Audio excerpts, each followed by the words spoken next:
नमस्कार मित्रों, स्वागत है आप सभी का आपके अपने इस पसंदीदा यूट्यूब चैनल में। जी हाँ मित्रों, टुडे की सीरीज हमारी उन सभी मित्रों के लिए बेहद इंपॉर्टेंट होने वाली है जो यूपी टेट 2026 सी टेट एवं आगामी विभिन्न शिक्षक संबंधी आदि की तैयारी कर रहे हैं। उन सभी के लिए बेहद इंपॉर्टेंट, क्योंकि टुडे की सीरीज में हमारे CDP के सबसे अहम और सेलेक्टेड दोनों ही लैंग्वेज में प्रोवाइड किए जा रहे हैं। मित्रों चलिए वीडियो को आरम्भ करते हैं।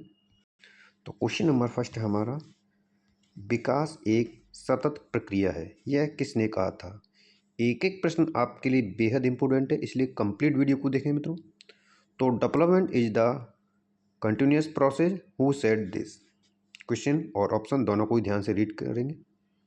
तो यहाँ से इसका जो राइट आंसर होगा वो ऑप्शन ए, एलिजाबेथ हरलॉक के द्वारा कहा गया था कि जो विकास है वह है एक सतत प्रक्रिया है जो कि जन्म से शुरू होता है और जीवन भर चलता है।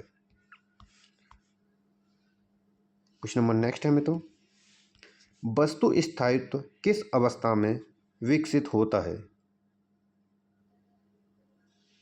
तो यहाँ से इसका जो राइट आंसर होगा वो ऑप्शन ए हो जाएगा, संवेदी गत्यात्मक अवस्था, जिसकी आयु होती है 0 से लेकर के 2 वर्ष के मध्य में। चीज़ों को ध्यान से समझते हुए चलेंगे। इसमें बालक यह समझता है कि जब वस्तु न दिखाई दे तब भी उसका अस्तित्व उस पर बना रहता है।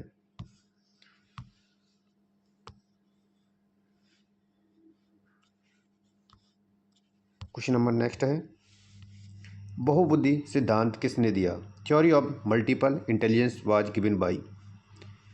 तो यहाँ से इसका जो राइट आंसर है वो ऑप्शन ए हो जाएगा, हार्वर्ड गार्डनर के द्वारा दिया गया था। और इनके द्वारा कहा गया था, डेफिनेशन दी गई कि गार्डनर के अनुसार जो बुद्धि है वो कई प्रकार की होती है, जैसे भाषाई बुद्धि, तार्किक, संगीतात्मक, शारीरिक आदि। क्वेश्चन नंबर नेक्स्ट है, प्रभाव का नियम किसने दिया था। तो यहाँ से इसका जो राइट आंसर होगा वो ऑप्शन ए होगा, थॉर्नडाइक के द्वारा। थॉर्नडाइक के द्वारा जो प्रयोग किया गया था बिली पर किया गया था। इनके द्वारा मुख्य और गौड़ नियम दिए गए थे। क्वेश्चन नंबर नेक्स्ट है, सक्रिय अनुबंधन सिद्धांत किसने दिया। Operant conditioning theory was given by. तो सक्रिय अनुबंधन सिद्धांत जो दिया था वो B.F. स्किनर के द्वारा दिया गया था। तो यहाँ से इसका राइट आंसर ऑप्शन ए हो जाएगा। चीज़ों को समझते हुए ध्यान में रखते हुए चलेंगे। क्वेश्चन नंबर नेक्स्ट है, नैतिक विकास का सिद्धांत किसने दिया था। तो यहाँ से इसका जो राइट आंसर होगा वो ऑप्शन ए हो जाएगा, नैतिक विकास का सिद्धांत दिया था लॉरेंस कोहलवर्थ के द्वारा दिया गया था। तो इनके द्वारा नैतिक विकास सिद्धांत में 3 स्तर बताए गए थे, जिसमें पूर्व पारंपरिक, पारंपरिक एवं उत्तर पारंपरिक। क्वेश्चन नंबर नेक्स्ट है, IQ formula was given by, यानी जो IQ का सूत्र है किसके द्वारा दिया गया था। तो यहाँ से इसका जो राइट आंसर हो जाएगा ऑप्शन ए, विलियम स्टर्न के द्वारा दिया गया था। यदि पूछ लिया जाता है कि IQ का फार्मूला क्या होता है, तो मानसिक आयु बटे वास्तविक आयु इंटू 100। चीज़ों को ध्यान में रखेंगे। क्वेश्चन नंबर नेक्स्ट है, समावेशी शिक्षा का अर्थ है। तो यहाँ से इसका जो राइट आंसर है वो ऑप्शन ए हो जाएगा, सभी बच्चों के साथ में शिक्षा देना समावेशी शिक्षा के अंतर्गत आता है।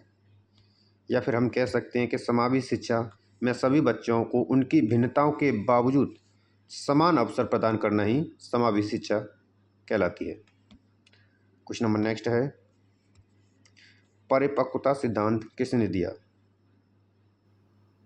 तो यहाँ से इसका आंसर हो जाएगा ऑप्शन ए, अर्नोल्ड गेसल के द्वारा दिया गया था यह सिद्धांत।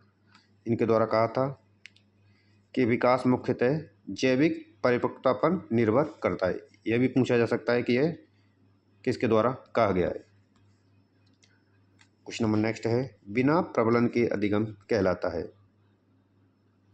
तो यहाँ से इसका राइट आंसर है ऑप्शन ए, बिना प्रबलन का जो अधिगम होता है वो गुप्त अधिगम कहलाता है, क्योंकि गुप्त अधिगम जो है वो बिना प्रबलन के होता है और यह जब ही होता है जब आवश्यकता पड़ती है, तभी यह प्रकट होता है, उससे पहले नहीं होता है। तो ये थे मित्रों टुडे की सबसे अहम और सेलेक्टेड CDP क्वेश्चनों की हमारी सीरीज, जो कि वर्तमान एग्जाम को दृष्टिगत रखते हुए तैयार की गई है। आशा करते हैं आपको ये सीरीज पसंद आई। वीडियो पसंद आई तो वीडियो को मोर देन लाइक शेयर करेंगे, चैनल को सब्सक्राइब करेंगे। मिलते हैं नेक्स्ट वीडियो के साथ, तब तक आप सभी को नमस्कार मित्रों।